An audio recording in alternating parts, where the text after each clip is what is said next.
Victim Sohel মুন্সির বউকে কেন্দ্র করে। সোহেল মুন্সির বউয়ের নাম হলো নূপুর। এই নূপুর এর আগে একটি বিয়ে হয়েছিল এক জায়গায়।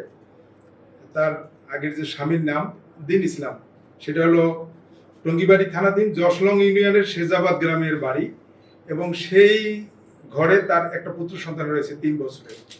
তার সাথে বিবাহ সম্পর্কে থাকা অবস্থায় এই যে ভিকটিম সোহেল মুন্সির সাথে নূপুরের পরিচয় হয় এবং একটা প্রেমের সম্পর্ক গড়ে ওঠে, এবং এক পর্যায়ে সে এই দিন ইসলামকে বাদ দিয়ে সে সোহেল মুন্সির ঘর করা শুরু করে, এবং সেই ঘরে কিন্তু একটা 2 মাসের একটা বাচ্চা রয়েছে।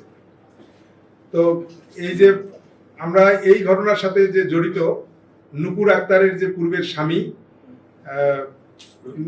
দিন ইসলাম, এই দিন ইসলামের ক্ষোভটা হলো যে তার বউ নূপুর আক্তার 3 বছরের বাচ্চাকে রেখে সোহেল মুন্সির সাথে সে চলে গেছে। এই ক্ষোভ থেকেই সে একটা পরিকল্পনা আঁকে যে এই যে ভিকটিম সোহেল মুন্সিকে সে আর দুনিয়া থেকে সরাই দিবে। বড় ভাই উপর দিকে তাকান।